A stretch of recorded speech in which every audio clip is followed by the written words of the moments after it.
I hate to break it to you, but there is no game called Colossal Cave Adventure. Every title that people use to refer to this game is colloquial. The program itself was titled Advent, which it's sometimes referred to. In the actual game, it says, "Welcome to Adventure." Commercial releases had titles such as Microsoft Adventure, the original Adventure, Colossal Adventure, and the 2023 remake is called Colossal Cave.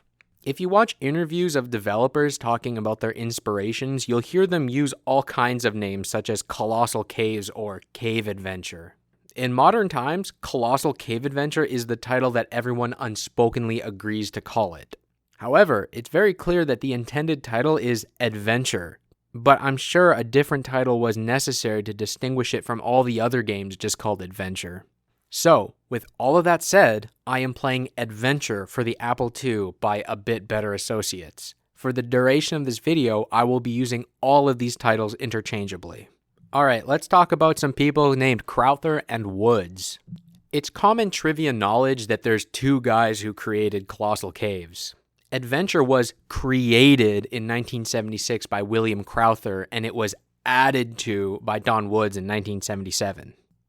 I searched the internet to find the original Crowther version of Adventure, and it's difficult to find anything on. Thankfully, there's this 2022 article that directly compares the maps of the two versions. The Woods map depicts the Colossal Cave Adventure that we all know, full of twists, turns, treasures, and puzzles. Whereas the Crowther version is complete up until the Hall of the Mountain King. There are rooms that lead to Swiss cheese, but those areas have no puzzles and no treasure. Swiss cheese doesn't even have any rooms connecting it. What's the point of it being a Swiss cheese room? So Adventure was not released by Crowther, and it was not added to by Woods. It's very clear that Crowther abandoned a half-finished game and Woods took it upon himself to complete it. The 1976 Crowther version is simply an incomplete game. Keep that in mind because I will be referring to Crowther and Woods throughout this video. In this next section, I'm going to examine what the designer's goals were, and then after that, I'm going to analyze what they did to achieve them. So Crowther and his ex-wife used to be cavers, and they mapped the caves out using vector sheets on computers. His ex-wife discovered a connection between the Mammoth Cave and the Flint Ridge Cave System. I'll be coming back to this. After they got divorced, Crowther had more time for his stupid computers, and he wanted something to connect with his daughters. So when you throw children's stories and digital cave maps together, then sprinkle in a little bit of that 70s D&D, it's no wonder how he got the idea for the game. Crowther wanted to make a game that was accessible to people who are not into computers. He invented the text parser to give the illusion that you are speaking to a narrator of a book. The conversational style wasn't just good for children, but he found that computer nerds found the imprecise language to be a challenge. Just communicating like a normal person is a puzzle for those nerds. Crowther then made some of the game, said screw it, threw it on the mainframe, and took a vacation. It was kind of a hit in the mainframe scene, and that's when Don Woods stepped in. Don Woods was more focused on creating a game inside of the cave as opposed to a cave with a game in it. I've read that some of Crowther's caver friends prefer the original version because it's smaller, emptier, and more akin to exploring a real cave. Alright, now let's talk about how they achieved all of those things that they set out to do. The first thing that stands out to me is the tutorialization. Colossal Cave Adventure is very easy to get going and have fun in. I don't think I've ever actually played an adventure game before this, and much less a text adventure. The first thing the game does is give you an optional tutorial. The rules and goals are made really clear, and it even tells you what your score is based on. There's never a moment of, like, wait, what the heck am I supposed to be doing? After that, it does a great job at introducing the mechanics in a non-stressful environment. From the first screen, it's easy to figure out how navigation works. Figuring out how to type enter building is simple, and I'm sure it would be a good aha moment for someone with no concept of what a text adventure is. Inside of the building is where the items are introduced. I like that you don't start off with anything in your inventory. It teaches you that items are something that are on the floor inside rooms and that you're meant to pick them up. Picking up all of these items inside of the building is good practice, and it gets you used to using all of the commands and picking up items really quickly. After you've geared up, it's time to get lost in the woods. Yeah, the first time I played this, I tried walking around in the woods outside of the building. You'll discover that it's completely random and you'll eventually get spat out back at the end of the road again. So, we've entered the building, played with items, now it's time to teach us about room-to-room exploration. You don't even need to map out the first couple of areas. It's very non-intimidating and makes you feel like you've mastered the game right away. You're meant to go south, and south, and south and south. That's all you do. Damn, I'm good at this game. And now we come to our first puzzle, opening the grate. It's not even really a puzzle, but it's seamlessly introduced how items are supposed to be used. There's a lock, and you have keys in your pocket. Open the lock. Boom! You now know how items are meant to be used on things. It's crazy that people talk about how innovative something like Half-Life is for its invisible tutorials when we were doing stuff like this back in the mainframe days. Now we hop down into the grate. It's dark. The game makes us light up the lamp and lets us know that time is always ticking. I also like the lamp as an in-universe explanation as to why we can't just look to see what's in other rooms and how enemies can just sneak up on us. Now we go west to find the wand. A first-time player will use their handy-dandy item picking up skills and maybe even say the magic word on the wall. Bam! You're back at the building. This teaches us a couple things. One is that backtracking is part of the game. And 2 is that there's shortcuts in the game, and 3 is that there's fantasy elements. I love that you get this so early on in the game, because after a player has struggled with the very basics of the game, they can get right back to the debris room with ease and feel the satisfaction of having mastered something. Okay, back at the debris room. Go west, west, west, west, west, west, west, west, west, west, west, and there's a little puzzle along the way, but it's a real puzzle this time. This opening section is genius in the way that it tutorializes the game. It seriously puts modern tutorials to shame. And this was all Crowther's design, by the way. You can tell he was seriously committed to the accessibility end of the design. Another point on that is how forgiving the game is. The majority of the content is super easy, and most of the puzzles are very logical. I know that old adventure games have a reputation of being obtuse and nonsensical, but Adventure is such a breezy playthrough as long as you're properly mapping. It's unlikely that you'll ever die, and if you do, you get revived 3 times with your items scattered around the world. The game is also based on score, so there's no way to lose. If your lamp runs out of oil, or by some extreme bad luck you die for good, which has never happened to me, you just get a rating at the end and you're asked to play again. If you spend too much time at a puzzle, the narrator will actually offer to sell you a hint in exchange for points. I never would have expected that from such an old game in such a famously obtuse genre. I'm not sure if that was Crowther or Woods, but either way, it's great design.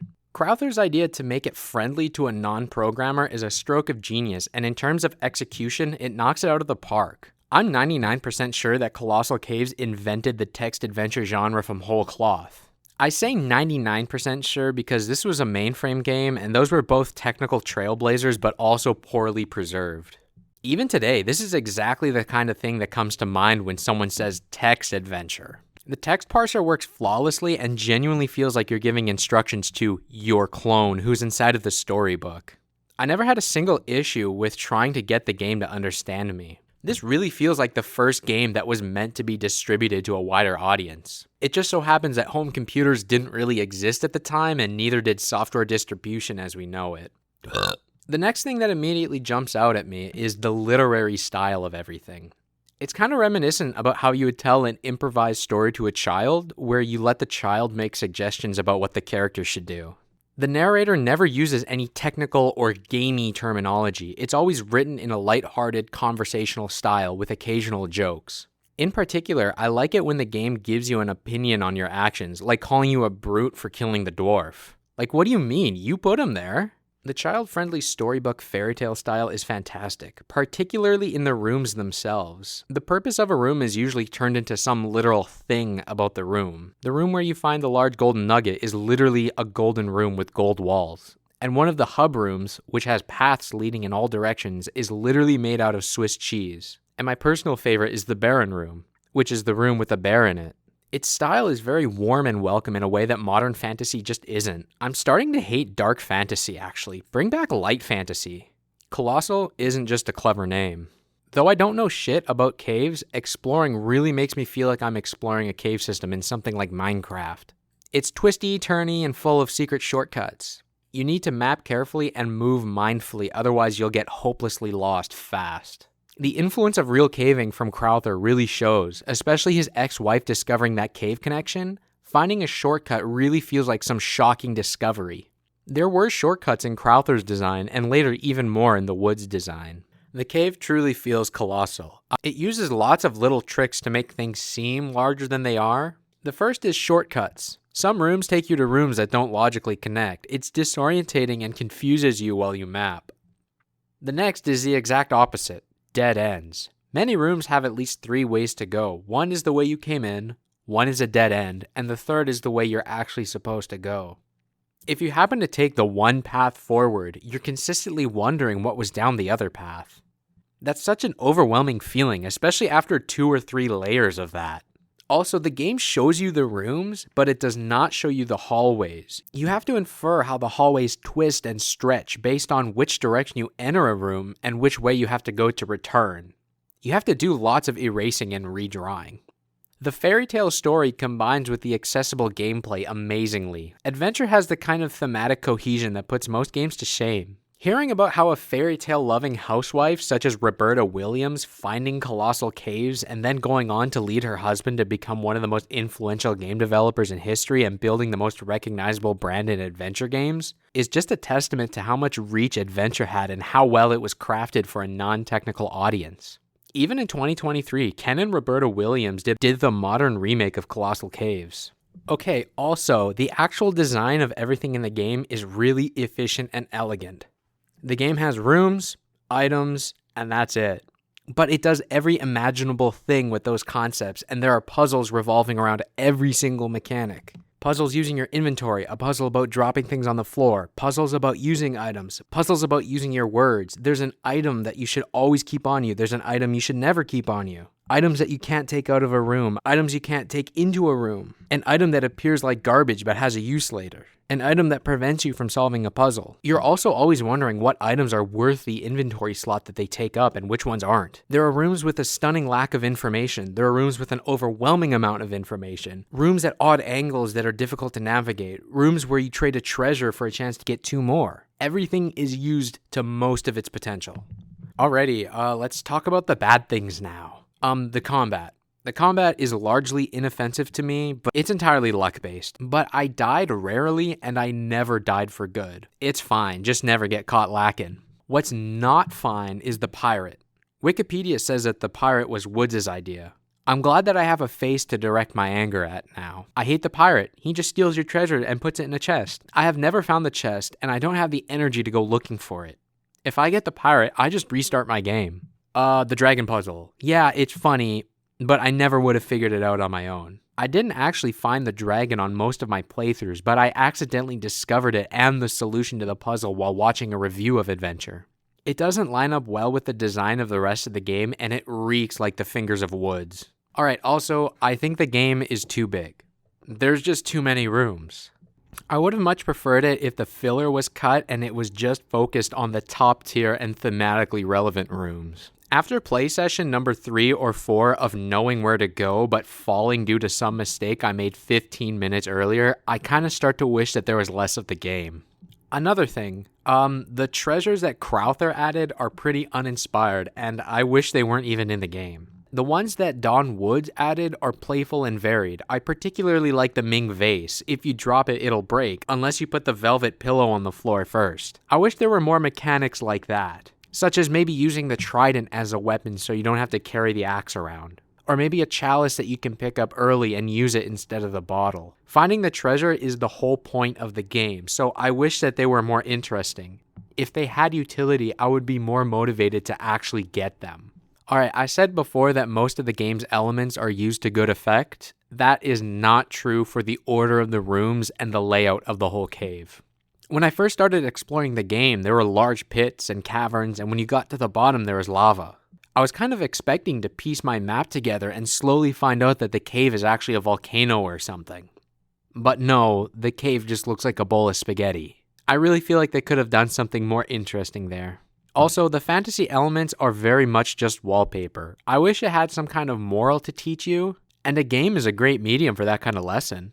Colossal Caves is less of a Little Red Riding Hood, the real monster is the people pretending to love you, and more of a Jack and the Beanstalk, hey cool, free stuff. The only moral it teaches you is to stay strapped, which I can get behind.